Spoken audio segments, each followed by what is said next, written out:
शहर में एक व्यक्ति था जो हमेशा परेशान रहता था। उसे लगता था कि संसार का सबसे ज्यादा दुखी व्यक्ति वही है।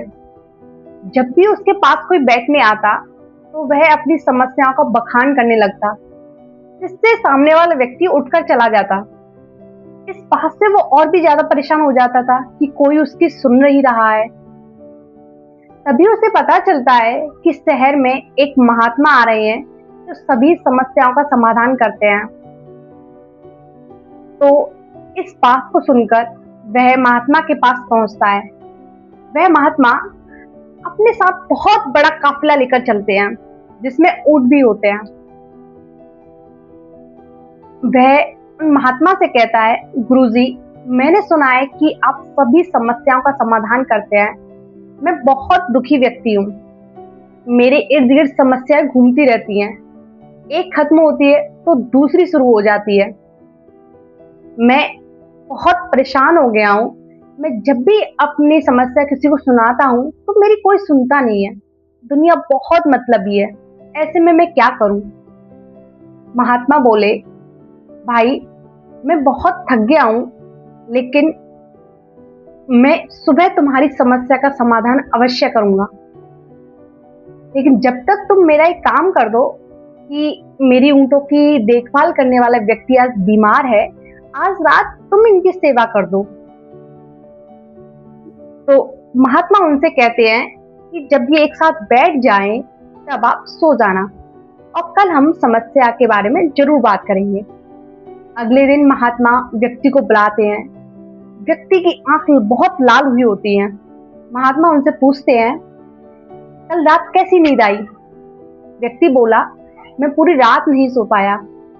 आपने कहा था कि जब सारे ऊंट बैठ जाएं तब तुम सो जाना, लेकिन ऐसा हुआ ही नहीं। मैं जैसे तैसे करके एक को बिठाता तो दूसरा खड़ा हो जाता, और इस तरीके से कोई भी वो ऊंट एक साथ नहीं बैठा और मैं सो नहीं पाया। महात्मा मुस्कुराए और बोले, मुझे पता था इतने सारे ऊंट कभी एक साथ नहीं बैठ सकते, लेकिन फिर भी मैंने तुमसे ऐसा करने के लिए कहा। यह सुनकर व्यक्ति और ज्यादा क्रोध में हो गया। वो बोला, गुरुजी, मैं आपसे अपनी समस्या का समाधान लेने आया था, लेकिन आपने मुझे और परेशान कर दिया। महात्मा बोले, नहीं भाई, यह तुम्हारी समस्या का समाधान है। संसार के हर व्यक्ति की समस्या इन ऊंटों के जैसी ही है। एक खत्म होती है, दूसरी खड़ी हो जाती है। हम लोग ये सोचें कि समस्या खत्म हो तब हम चैन से जी पाएंगे, तो ऐसा नहीं होगा। समस्या जीवन का अंग है। इसे महसूस करके ही जीवन को जीना है। आप ये सोचें कि दूसरा व्यक्ति आपकी बात, आपकी समस्या को सुनने में दिलचस्पी रखता है, ऐसा नहीं है, क्योंकि उसकी खुद की अपनी समस्या है।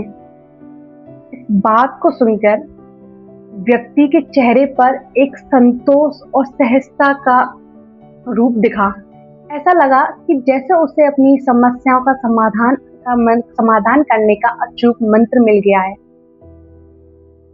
और मॉरल ऑफ द स्टोरी यही एक मंत्र है कि समस्या हमारे जीवन में हमेशा रहेंगी। हम ये सोच के नहीं बैठ सकते कि आज ये खत्म हो तो कल से हम अच्छे से रहेंगे। ये हमारे साथ ही चलेंगी और हमें इनके साथ ही जीना है, और हमें कोशिश करनी है कि अपनी समस्या का समाधान इजीली करें और हम अपना जीवन भी इजीली जी पाए।